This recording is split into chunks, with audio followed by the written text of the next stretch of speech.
A ella van los ojos fijos, en el goceo la tristeza, por ella la madre reza, al rezar para sus hijos. La patria es el torrente, es el mar, es arroyo, es laguna, es nuestro sepulcro y cuna, nuestra madre y nuestro hogar. La patria es la palmera gigante, es el musgo de la grieta, es la azulada violeta, es la azucena fragante. La patria es el sol que nos alumbra, el aire que nos refresca, es la cabaña grotesca y el alcázar que deslumbra. Buenas noches, queridos amigos. Responsabilidad Social, un programa de la Federación Universitaria de Profesores. Saludamos a la Federación en la persona de su presidente, el ingeniero Rosendo Peña Valverde. Saludamos también a los magníficos rectores y directores de canales universitarios de La Paz, Cochabamba, Potosí, Sucre, Tarija y Oruro, quienes gentilmente representan este programa, con el invalorable apoyo y cooperación del periódico El Día, que semana a semana a través de sus artes hace conocer el nombre de nuestros invitados y el tema que vamos a tratar. Hoy tenemos un invitado de lujo, un economista que ha sido economista del año, el año 2008, un referente a nivel nacional en el ámbito de lo que hace a la economía, una persona muy conocida por su capacidad, su profesionalismo, haber sido docente y por las numerosas conferencias que da y por los análisis profundos que en el ámbito económico hace. Hablamos del economista, el licenciado José Luis Parada Rivero, a quien le damos la más cordial bienvenida. Querido Oscar, José Luis, un placer que estés acá. un gusto estar otra vez en tu programa. José Luis, el tema económico es la base fundamental del crecimiento en todos los países. Y así como existen los auges, existen las recesiones. Nosotros hemos tenido 10 años de auge económico. Yo, un poco sarcástico con el actual nuevamente ministro, digo el blindadito, le digo, de cariño, vamos a tener y estamos teniendo ya lo que se llama las primeras muestras de lo que está significando en este caso la pregunta es a vos, buen o mal manejo del auge que tuvimos durante 13 años y lo que se viene en este momento. ¿Qué nos puedes comentar, José Luis? A ver, lo primero que hay que decir que este auge económico ha sido excepcionalmente largo. ¿Por qué? Porque ha sido más de 10 años. La ventaja del país que desde 1985 hay una estabilidad económica, independiente de los vaivenes políticos, la economía desde 1985 se ha mantenido. Lo que sí, a partir del 2005, en que se emite la ley de hidrocarburos, hay un cambio sustancial también a nivel internacional, donde los precios de las materias primas comienzan a subir. Y es aquí donde el país comienza a tener un ingreso adicional excepcional que coincide con la entrada del presidente Evo Morales el 22 de enero del 2006 y el cambio que se da de gobierno. Y a partir de ahí se ve un crecimiento del precio de materias primas en hidrocarburos, eso automáticamente se refleja en la exportación de gas, también en lo que son los minerales, y el aspecto que también acompaña es el tema del sector agropecuario, con los commodities, porque de esta manera los tres sectores, que son los mismos que crecen en los tiempos de ciclos económicos buenos y bajan en los ciclos económicos malos, que es hidrocarburos, minería y los commodities, en este caso la agropecuaria. Entonces hemos tenido 6 veces más dinero. Eso se nota en el presupuesto general de la nación. Tenemos aproximadamente del 2001 al 2008 casi 10 veces remesas del exterior. O sea, pasar de 150 millones de dólares a tener aproximadamente 1.200 millones de dólares en remesas del exterior. Y eso lógicamente te hace subir el tema de la reserva. Pero cuando te llega esta cantidad de plata y no tenés una planificación, es lo mismo que sucede en la familia, al que le aumentan 5 veces el sueldo, lógicamente, y no tiene una planificación de hacer estudiar a los hijos, de mejorar su casa, de comprar un buen seguro de salud, lógicamente los problemas comienzan cuando de improviso esto cambia, que fue el 2014, cuando los precios de los commodities, precios de materias primas empiezan a caer, y ahí nos damos cuenta lo que estás diciendo. La economía no estaba blindada, hay una pérdida total y lógicamente ahora ya estamos sufriendo todas las consecuencias de ese, yo diría, mal manejo de lo que han sido los recursos adicionales, excepcionales que tuvo este país. En una oportunidad, y yo voy a ser infidente, hubo una conferencia que dio el ministro Luis Arce Catacora, y juntamente contigo acá en la universidad, yo recuerdo muy bien, me tocó ser moderador, por eso es que me acuerdo tan bien, cuando el ministro dijo, no, yo quiero empezar la conferencia, y empezó su conferencia, terminó su conferencia y te digo yo, José Luis, dame tu flash memory para cambiar los datos, y vos me dijiste, no, voy a hablar sobre los mismos datos que acaba de hablar el ministro. Y empezaste diciendo que, porque el ministro empezó a debatir tus datos, diciendo de que había mucho mentiroso haciendo datos. Yo la hice célebre esa frase y la hice mía, cuando le dijiste, sí, los números no mienten, pero hay mucho mentiroso haciendo números. Si uno vuelve retrospectivamente, hoy, yo te doy la razón mucho más que ese día de la conferencia, hacen de esto 4 o 5 años atrás, porque resulta que los números de esa época, vistos hoy, nos demuestran que la aplicación del excedente y la, diríamos así, el manejo económico financiero no ha sido bueno. No ha sido bueno bajo ningún punto de vista. Primero, porque no hubo una planificación de cómo desarrollar y cómo utilizar estos excedentes. Acordate que el 2004 salió un referéndum donde decía, los excedentes del gas o de los hidrocarburos van a salud, educación, caminos y generación de empleo.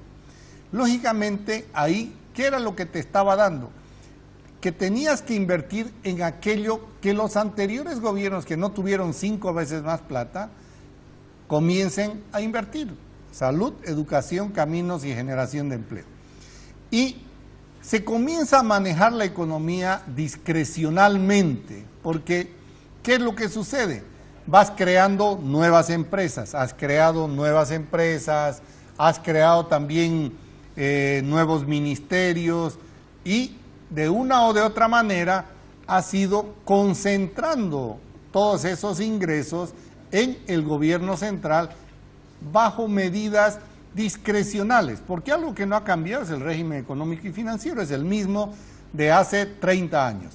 La ley de participación popular, el tema de la ley de hidrocarburos, que es la más nueva del 2005, y ¿qué ha sucedido después de todos estos años del manejo financiero? Primero, de que este excesivo gasto del gobierno hace que a partir del 2014 el sector de hidrocarburos, acordate que siempre decían que los ingresos iban subiendo por la nacionalización. Bueno, del 2014 al 2017 los ingresos se caen en más de 370 instituciones públicas en más del 63%. La nacionalización también hizo bajar. No, es el precio internacional del barril de petróleo que influía en los hidrocarburos. Era el precio de los minerales que influía también en el ingreso de los mineros. Y lo que había aquí muy claro es que se empieza a aplicar una política de crecimiento de lo que corresponde básicamente al Estado como tal, pero no se generan nuevos ingresos. ¿Y cuál es la situación actual? 5 años de déficit fiscal. Quiere decir de que van 5 años que estás gastando más de lo que estás generando como ingreso.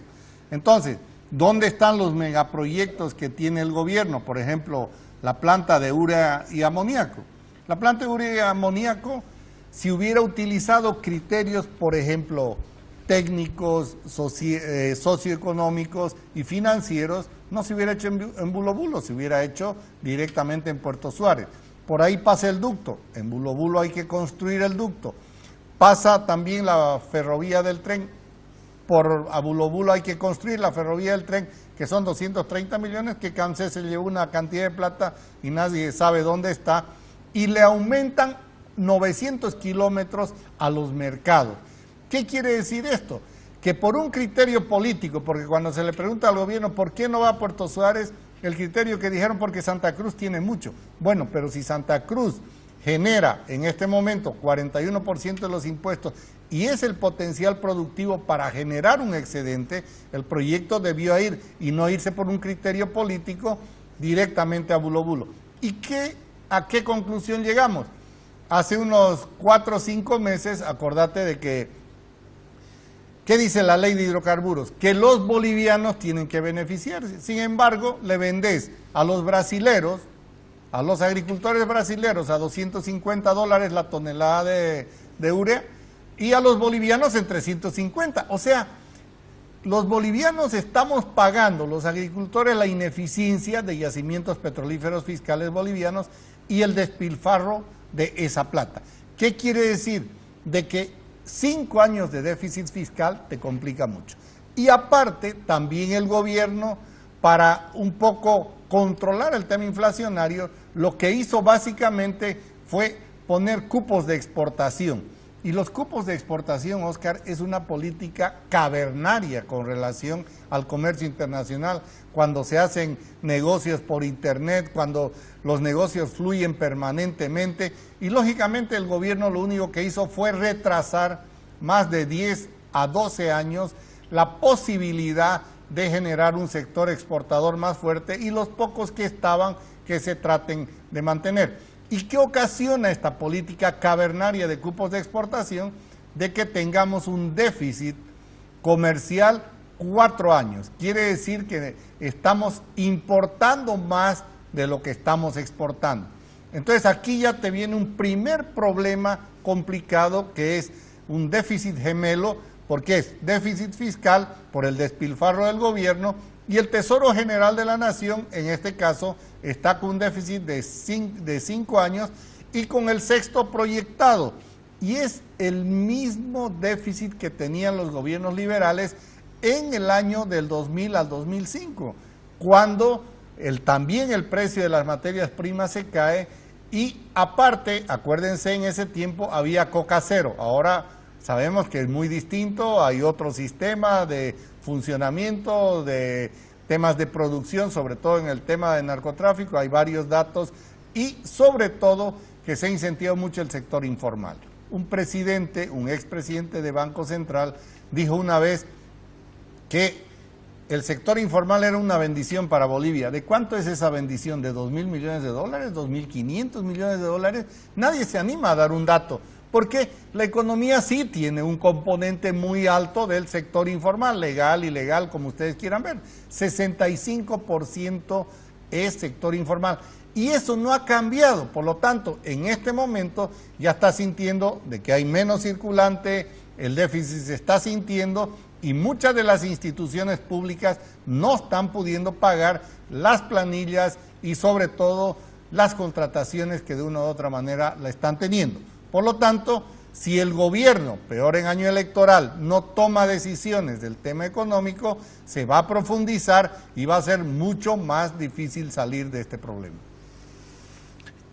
Como economista, si te dijesen a vos, mire, señor Parada, nosotros le permitimos que maneje la economía a partir del año 2020. después de que están en este momento echando mano a las jubilaciones, están echando mano a más empréstitos, ya se han gastado la plata de la cacha de la abuela. Vos como economista, ¿cómo ves el año 2020-21 en adelante? A ver, yo lo veo muy complicado. Primero porque este déficit fiscal y el déficit comercial, este déficit gemelo, salvo que ellos hayan inventado la pólvora económica, lo cual no creo, lógicamente hay que financiarla de algún lado. ¿Y cómo la están financiando? Te voy a dar un dato. El 2007 la deuda, el 2005 la deuda baja de 4.800 millones a 2.200, porque condona el BID, Banco Mundial y gobiernos amigos. Pero aparte tenemos también de que queda esa deuda en 2.200 millones, nada más de toda la deuda externa. Y desde el 2007 hasta ahora ha pasado de 10.000 millones de dólares. Quiere decir que ha subido 5 veces. Si has tenido un presupuesto con 5 veces más plata, ¿por qué te tenés que prestar 5 veces más dinero? ¿Y a quién le has prestado? Ahí hay que determinar claramente el tema. Esa es la deuda externa. Te estoy dando el último dato, que son 10.800 millones de dólares los que se tiene registrado en deuda externa. Pero en deuda interna tenés que registrar otros 10.500 millones de dólares, porque ahí está la deuda, por ejemplo, de las empresas públicas con el Banco Central. Ahí también esa deuda interna está la deuda del Tesoro General del Estado, que son más o menos 4.500 a 5.000 millones con los fondos de pensiones, que al final, por eso la preocupación también de todos los jubilados, porque lógicamente se están gastando la plata de los jubilados, porque le están prestando también al Tesoro General del Estado para megaproyectos como la planta de urea y amoníaco posiblemente, que no tienen un retorno. Y la otra fuente de financiamiento es el tema de las reservas internacionales netas del Banco Central como tal. Esos 3 componentes de deuda interna hacen otros 10.500 millones. Estamos bordeando los 21.000 millones de dólares entre externa e interna. Y hay que dejar claramente sentado de que no está tomando medidas el gobierno para lo que es, primero, para buscar un equilibrio del gasto, reducir el gasto público. Siguen creando empresas, sigue el presidente yendo de un lado al otro, ofreciendo de todo, cuando hay un déficit de más de 5 años y vamos al 6º y no hay de dónde sacar. O sea, estamos lastimosamente en un año electoral. ¿Qué se puede hacer? Primero, reducir el gasto público. Y lógicamente aquí estamos viendo varios casos de estos excesos de gasto. Lo hemos visto en Brasil, lo hemos visto en Argentina y no digamos ya el caso de Venezuela, que es al que creo que vamos a atender nosotros porque dependíamos del petróleo y en este momento, y del gas, y en este momento estamos con serios problemas. Entonces, lo que hay que comenzar a trabajar es reducir el gasto y generar nuevas fuentes de ingreso, sobre todo con aquellas empresas con las cuales se van a trabajar. Sabemos que hay los alemanes en el Salar de Uyuni, sabemos que ahora los hindús también han ofrecido dinero, pero no estamos viendo nada de favorable en todo lo que hay del gasto público en este momento. ¿Cómo vas a pagar más del 50% del Producto Interno Bruto que hay en este momento? Entonces, ¿qué vas a hacer para generar un Producto Interno Bruto mayor? Es lo más complicado que hay. Y lo peor es que el gobierno sigue haciendo política con la plata prestada. Y es así también que están comenzando a manejar este tema del Seguro Universal de Salud, por dar un ejemplo, porque aquí hay que dejar claramente sentado un aspecto, que tenemos nosotros, de una o de otra manera, que las medidas que toma el gobierno son al calor político. Primero, construyo la planta de urea y amoníaco y, lógicamente, no está dando ninguna utilidad y los bolivianos están pagando $100 más por tonelada. Lo mismo está sucediendo con la planta separadora de líquido Gran Chaco, de que al bajar la última negociación con la Argentina, lógicamente hay menor cantidad de gas, y que lo que es peor, el fracaso de los hidrocarburos han hecho que en este momento los ingresos caigan 63% y fundamentalmente Yacimientos no ha tenido la capacidad de garantizar nuevas reservas y lógicamente nuevas reservas de gas que garanticen que vamos a seguir vendiendo gas a Brasil, Argentina. Por lo tanto, son puros anuncios. El mar de gas que dijo el ministro de Hidrocarburos, perdimos el mar en La Haya y resulta que ahora aparece un mar de gas que tampoco está, ninguno de los dos.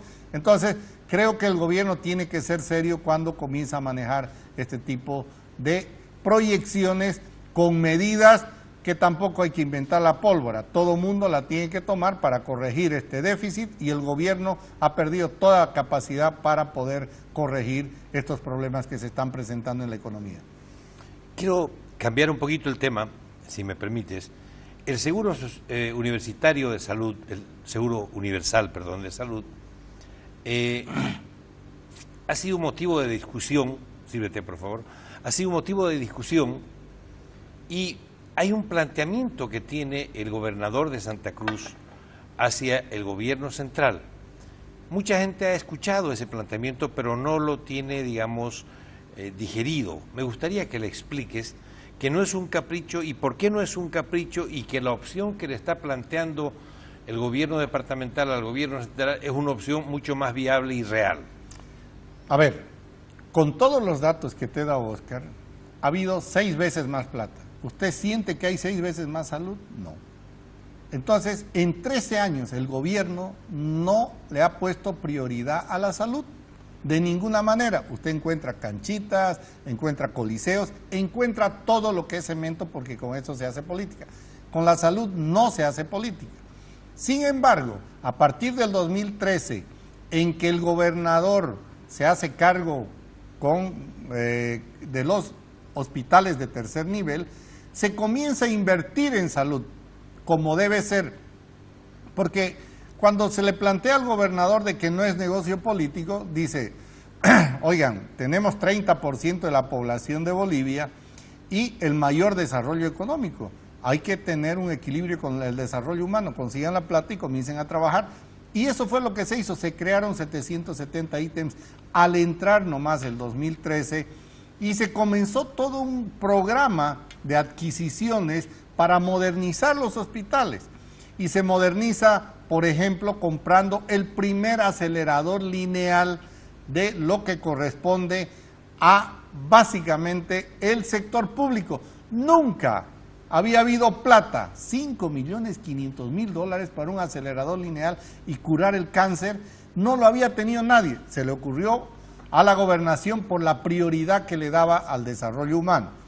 Y se siguió invirtiendo, se han invertido más de 2.700 millones de bolivianos en los ítems de salud. En este momento se pagan 1.870 ítems de salud, que es responsabilidad del gobierno central. Y aquí viene un aspecto que es fundamental. Cuando el gobierno anuncia el SUS por octubre, el presupuesto general de la Nación 2019 ya estaba en lo que corresponde en la Asamblea Plurinacional.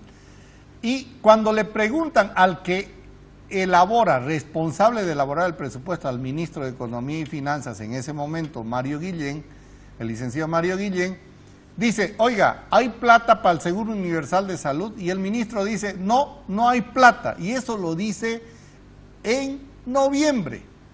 Quiere decir que en el presupuesto general de la Nación del 2019 no había la plata para el SUS. Se le ocurrió al gobierno después largar el SUS y como lo hace siempre irresponsablemente y no le interesa el gasto, pero esta vez es más delicado porque es la salud de la población y es la esperanza de la población.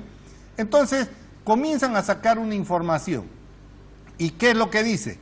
Sale el ministro Rocabado, el anterior ministro de Salud, y dice, tengo 400 prestaciones vamos a dar y tenemos 200 millones de dólares. Le preguntamos dónde estaba la plata y dijo en el ministerio. La ejecución del ministerio, Oscar, desde el 2006 hasta el 2018 no pasa de 1.800 millones de bolivianos.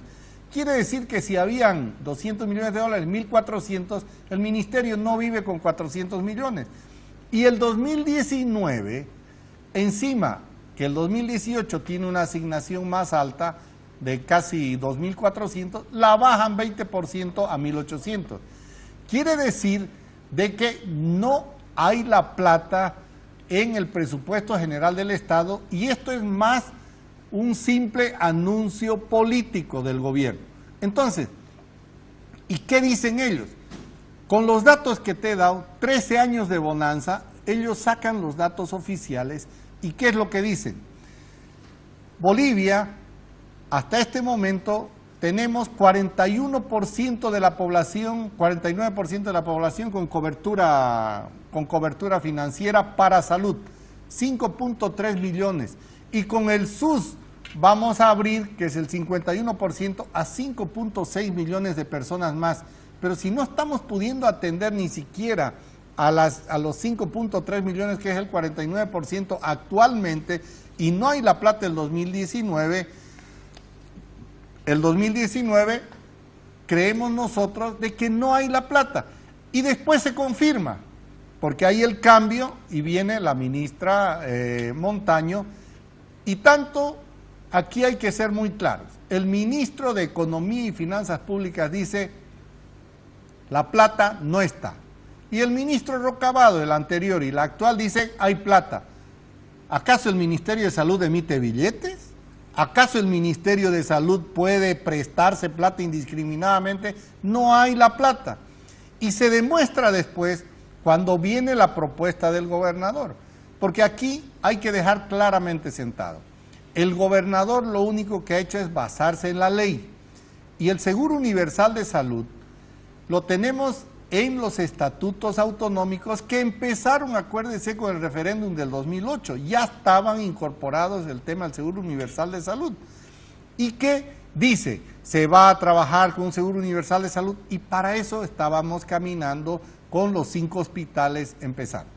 El otro aspecto es que el gobierno dice, no, un momento, lo que tenemos que hacer aquí, tenemos la plata para atender. Y ahora resulta que el SUS se trabaja primero en el primer y segundo nivel, que son los municipios.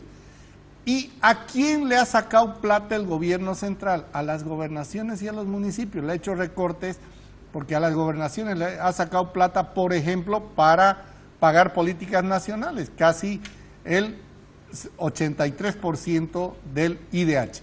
Entonces, no hay la plata por ningún lado y están haciendo agua. Los médicos tienen toda la razón cuando dicen de que no tienen las condiciones para atender, porque también la cultura nuestra, todo mundo llega de emergencia y ahí si no están dadas las condiciones y pasa algo, viene el tema de la mala praxis y el tema de enjuiciamiento. Entonces, lo que está sucediendo ahora es que en la ley del gobierno, en la ley que saca el 20 de febrero, el artículo 9 dice, el Tesoro General del Estado financiará los recursos humanos en salud del subsector público y el funcionamiento de los programas nacionales de salud. Y lo que hace el gobernador es decir, paguen los ítems de salud y yo me hago cargo de todo lo que son las prestaciones. Y esas prestaciones, Oscar, también ha sido una improvisación. El ministro Rocabado dijo primero que habían 400 prestaciones. En una reunión con él se le dijo, oiga, si Tarija tiene 514 en este momento, y después aparecieron que eran 1.200, y ahora la ministra sale con que son 1.304, y después dice, no son prestaciones, son productos. Eso te demuestra la improvisación que tiene. Y claro, los médicos sienten esa presión, porque al no darle las condiciones, está corriendo peligro también su carrera, porque estamos viendo cuántos médicos están siendo de una u otra por el tema de mala praxis en juicios y que la fiscalía lo llama. No se puede jugar con la salud. Y la propuesta es muy simple. La Constitución, la Ley Marco de Autonomías y la ley del 20 de febrero de hace un mes y medio dice que el Tesoro General del Estado va a pagar los ítems de salud. Y la ministra dice, no vamos a pagar. Eso quiere decir que el Tesoro General del Estado está quebrado, no tiene plata para pagar los ítems de salud. Nosotros sí tenemos, y son 436 prestaciones que vamos a dar, y ya estamos dando en este momento con el tratamiento del cáncer, porque tenemos el único acelerador lineal en este momento del sector público, y llegan de todo el país, no solamente de aquí de Santa Cruz, llegan de todo el país, y uno no le está preguntando, oiga, ¿sabe qué? ¿Usted trae sus recursos de coparticipación popular? Oiga, o trae, no, se los atiende a todos por igual. Entonces, la propuesta es muy sencilla. Más de 5 años, la gobernación, por instrucciones del gobernador, ha puesto más del 30% de su presupuesto para la atención de los hospitales de tercer nivel. No te voy a decir que es lo mejor, pero es la mejor salud del país en este momento. Y eso es porque el gobernador sí intuyó de que si no nivelabas el crecimiento económico con el desarrollo humano, te creaba un desequilibrio muy complicado, y por eso es que a pesar de los recortes, nos han recortado más del 93% del IDH, que el IDH iba a salud, educación, caminos y generación de empleo. El gobierno se lo llevó al nivel central. Entonces, aquí viene un problema más complicado, porque del aporte total que tienen de 6.6%, 3.1% son de las instituciones de seguridad social, son los aportes de los trabajadores. Por lo tanto, del gobierno central no hay un aporte mayor a 3.5%. Entonces, quiere decir que este gobierno, en primer lugar, solo hace 3.5%, aparte, tiene 51% sin atender, a pesar de la cantidad de plata que ellos dicen que tienen. Y lo que es peor de todo esto es que estamos ante un anuncio político que está creando falsas expectativas en la población. Y eso es muy complicado. Aparte, el Ministerio de Salud, que dice que tiene plata para el SUSalud, solo tiene para construir más hospitales. Pero más hospitales no es lo que se necesitan si no los pones a funcionar los que están en este momento con recursos humanos. Y solo un dato, Santa Cruz ha sido maltratada, ha sido discriminada con el tema básicamente de los ítems de salud. De los 18.655 ítems de salud que se crearon, a Santa Cruz vinieron 1.272, menos del 7% cuando tenemos 30% de la población. ¿Saben cuántos médicos a tiempo completo ha dado el gobierno en 13 años? 275. 27 médicos a tiempo completo por año. Eso es lo que los asambleístas del MAS deberían estar viendo en este momento, y no estar buscando chivos expiatorios, hacerle juicio, una acción popular para que se firme el convenio. Lo que se va a pedir es que se firme el convenio que está en la ley. Está en la ley que emitieron el 20 de febrero. Y esto lo conocen. Y sabe el gobierno que no tiene la plata para el Seguro Universal de Salud. Y la ministra lo único que hace es política. Porque el ministro de Economía y Finanzas Públicas dijo que no había la plata. Y aquí hay que dejar claramente sentado algo. El colegio médico, y después la presión también va a ser para las instituciones de seguridad social, porque hay un artículo que dice que las emergencias se atenderán en cualquier nivel. Lógicamente, las emergencias son emergencias, se atienden en cualquier nivel. Entonces, ya están saturados los hospitales, ahorita estamos viendo todos los problemas que hay, y lógicamente el gobernador lo único que ha dicho, oiga, pague lo que a usted le corresponde por ley, lo que usted tiene, y yo me encargo de la salud de los cruceños, como hemos hecho los últimos 5 años. Es simple el tema presupuestario, pero lo que quería la ministra era llevarse esa plata al nivel central, porque así estaba el primer convenio, de que se le transfieran los recursos, cuando lo que deberían hacer es devolvernos el 93% del IDH que nos confiscaron para políticas nacionales. Voy a hacer 3 afirmaciones, José Luis. Tenemos 10 minutos, 8 en realidad, para que me corrijas. O sea que el manejo del SUS desde el gobierno central es irresponsable y está improvisando. Primer tema. Efectivamente, totalmente improvisado, porque no sabían ni cuántas prestaciones iban a dar.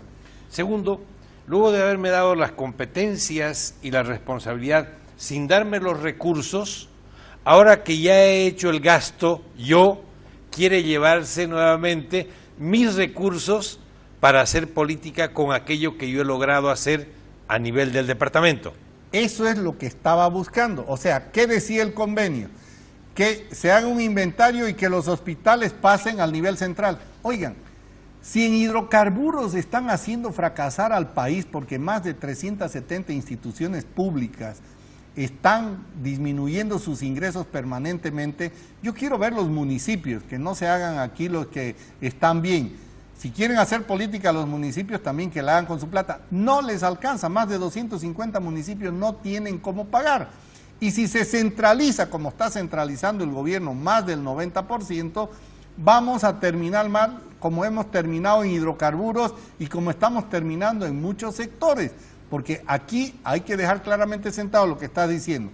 El gobierno ha confiscado 93% del IDH para políticas nacionales y ahora quiere que le transfiramos todos los recursos que hemos puesto en salud, que es de los cruceños, y se lo mandemos a La Paz seguramente para hacer otra vez lo que yo siempre llamo esta distribución de despilfarro y totalmente política, como lo han hecho ya en todos los sectores. Y el caso patético son los hidrocarburos. Hay un fracaso porque ni con Brasil ni con Argentina hemos podido renovar en las condiciones que habían antes, y eso es un fracaso que va a afectar al IDH y también a las regalías. Solo un dato, 3.300.000. El 2007 recibíamos 211 millones de IDH, nos han dado 3.900.000 para IDH, que va para salud. ¿Para qué alcanza? Y la ministra quiere seguir haciendo política con la plata de las gobernaciones y los municipios. Creo que la llamamos a la reflexión, que analice los datos, se los discuta públicamente, porque ella nunca venía a juntarse con el gobernador, simplemente envió el convenio y manda a la gente, a los movimientos sociales, para que ellos aprieten. No hay forma, el gobernador no va a firmar lo que está fuera del marco legal, y la propuesta es muy simple: paguen los ítems y nosotros nos hacemos del cargo de la salud, como lo hemos hecho en los últimos 5 años, con prestaciones que el gobierno no ha puesto, que son las de radioterapia, curación de lo que es el tema del cáncer, y un tema más: nosotros pagamos todo lo que es la transfusión de sangre a los enfermos del cáncer, y estamos pagando cada vez montos mayores. No, el gobernador nunca se ha hecho problema de poner la plata en salud, y por eso es que en este momento la salud, quieran o no, es la mejor que hay en el país, en el sector público, y eso se lo puede demostrar, y por eso es que el gobierno muy fácilmente quiere tomar y no quiere sentarse a negociar. O sea que sería mucho mejor decirle: ¿sabes qué, gobierno? Déjame la salud y educación, en este caso estoy ampliando a educación, vos preocupate de los otros departamentos y de repente lo hacemos mejor. Primer punto. Y segundo punto, la amenaza implícita que dice: si los médicos bolivianos no quieren trabajar, los vamos a traer a los cubanos. Y a los cubanos está demostrado, no solamente en Brasil, no solamente en Argentina, sino también acá, que son en su mayoría enfermeros, ni siquiera son médicos profesionales graduados. Esa amenaza implícita...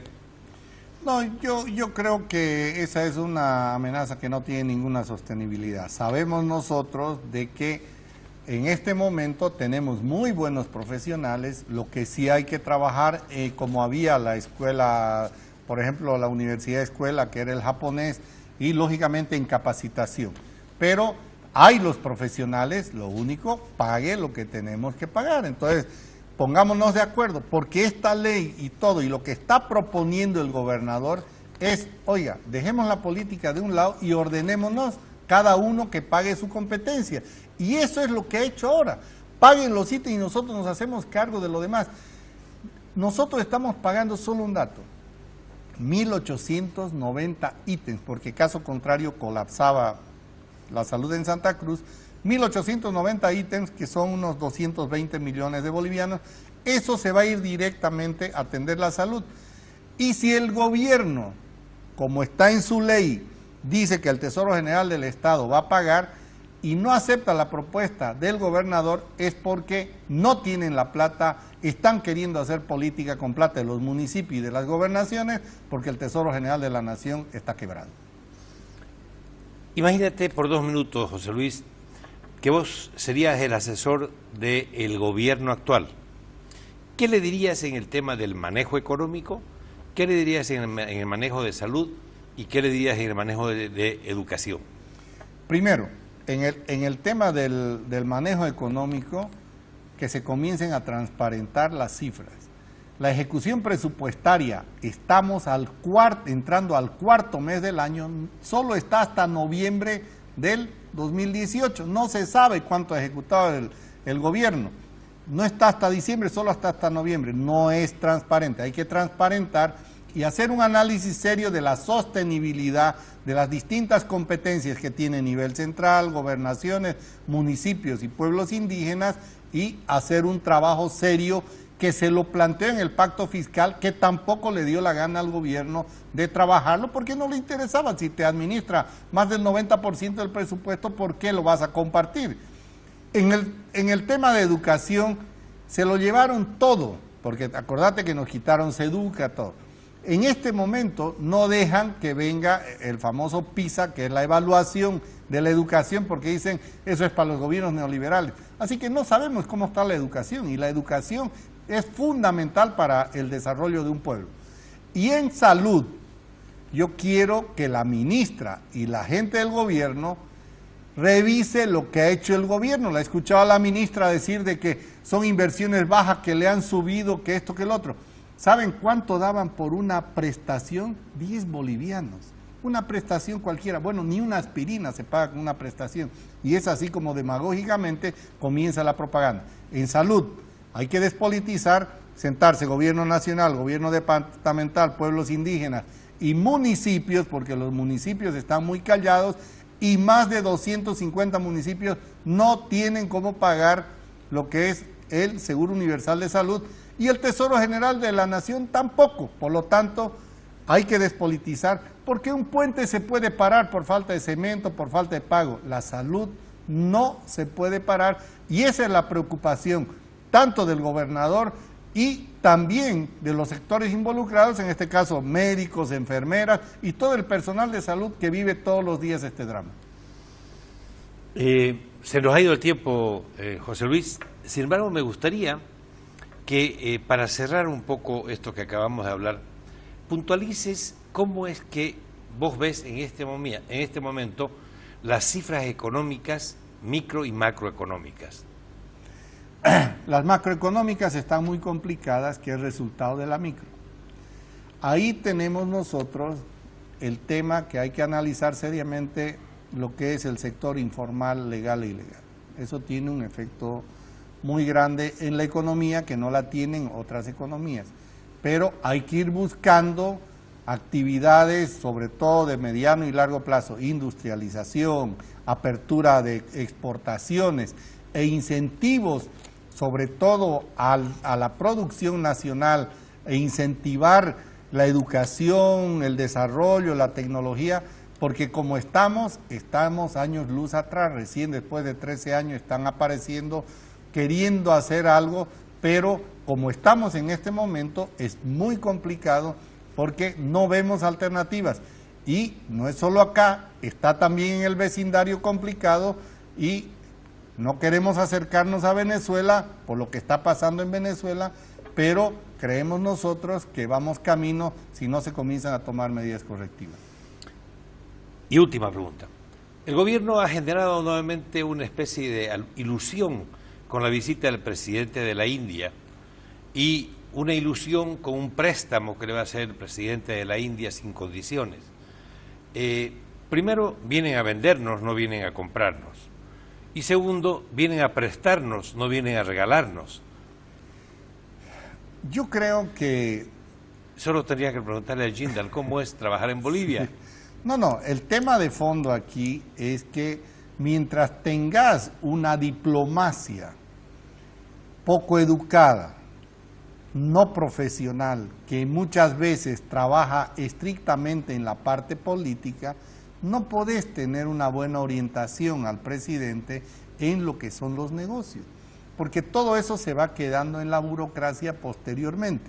Entonces, el aparato productivo, el aparato estatal está hecho de políticos, y cuando uno trata con estas potencias hay que tratarlas no solo desde el punto de vista político, sino también desde el punto de vista económico, social, porque nadie te regala nada, eso hay que dejarlo claramente sentado. Y esto de que vino, acuérdense que manteniendo distancias, es un país muy grande, con un mercado muy grande, y lógicamente, acuérdense lo que hacía, por ejemplo, cuando Dilma Rousseff mandaba a su ministro que todo está bien, que vamos a ampliar el convenio, cuando la señora Kirchner también mandaba a su gente. Creo que de aquí en adelante lo que hay que hacer es capacitar y cambiar, no estar dándole favores a un cónsul, a un embajador, por un favor político, sino buscar gente profesional, como lo hace todo mundo, para que se busquen mercados, porque como está en este momento, estamos casi aislados, y estas visitas esporádicas tampoco no son ninguna garantía de inversión real hasta el momento de consolidar. José Luis, ha sido un placer. Un gusto. Gracias. Queridos amigos, es un placer desde el punto de vista técnico-académico conversar con un buen economista. Desde el punto de vista ciudadano lo deja uno muy preocupado con lo que viene.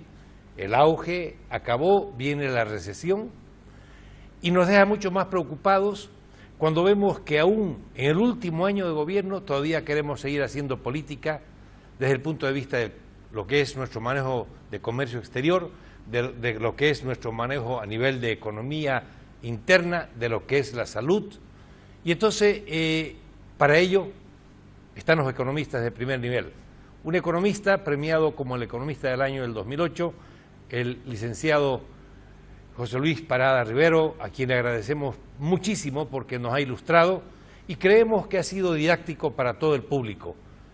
Vienen años difíciles y en años difíciles es cuando uno tiene que empezar a prever para reflotar. Dicen que después del auge viene la recesión, uno toca a fondo y tiene que reactivarse. Empecemos a trabajar en la reactivación. Buenas noches y muchas gracias. Ya van los ojos fijos en el goceo, la tristeza, por ella la madre reza al rezar para sus hijos. La patria es el torrente, es el mar, es arroyo, es laguna, es nuestro sepulcro y cuna, nuestra madre y nuestro hogar. Es la palmera gigante, es el musgo de la grieta, es la azulada violeta, es la azucena fragante. La patria es el sol que nos alumbra, el aire que nos refresca, es la cabaña grotesca y el alcázar que deslumbra.